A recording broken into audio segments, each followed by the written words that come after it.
Rencēnieši vēl steidz pabeigt pēdējos sagatavošanās darbus, lai jau pirmdien varētu atklāt jaunizveidoto slidotavu. Par tās izveidi sapņots jau teju 2 gadus.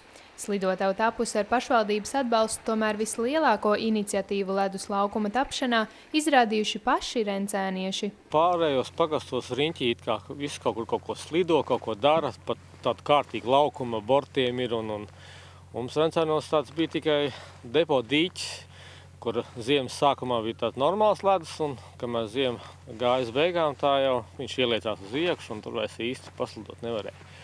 Un tad mēs, var teikt, 3 izdomājām, ka mums to ledus vajag, tādu kārtīgāku, un tiem bērniem arī foršāku un interesantāku visiem.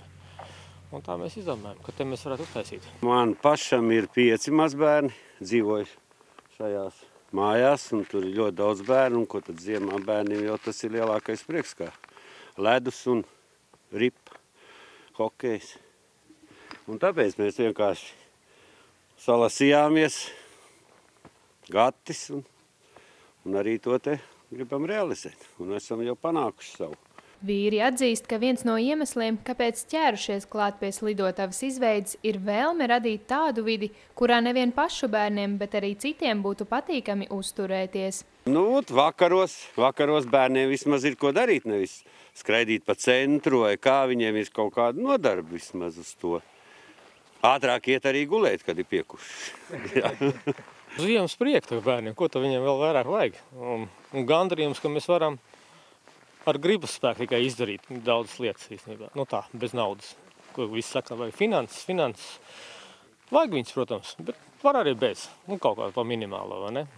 Ziemas prieki ir, tāpēc jau viņi ir ziema, vai ne? Nu tā, lai nav jāsēž istabā. Kā secinājuši rencēnieši, slidotavas izveidē nekas vairāk par vēlmi, gribas spēku un darbīgu komandu nav nepieciešams. Mums pat liela nauda nav iztērēta.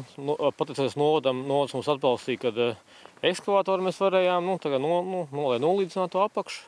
Tik daudz, 300 latu, man liekas, mums tur sanāca vairāk tā pārējais viss entuziasms un tā tik darbojamies. Iepriekš bērni hokeju spēlējuši uz dīķa, taču tur ledus sagums bijis slīps un salīdzinājumā ar jauno slidotavu daudz sliktākā kvalitātē.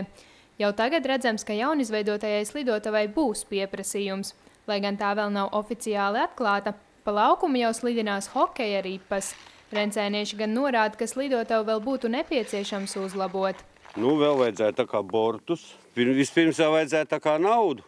Ja mums novads piešķirs naudu, tad mēs to visu arī realizēsim tā, lai izskatās glīti un ar visiem bortiem, un lai varētu arī kādas spēles notikt. Varbūt kaimiņus uzaicināt uzspēlēt no ēveles vai no burtniekiem vai tādā ziņā. Slidotavas veidotāji cer, ka jaunais ledus laukums rosinās lielāku interesi par slidošanu. Un kas zina, varbūt tieši no Rencēniem nāks jaunās hokeja zvaigznes.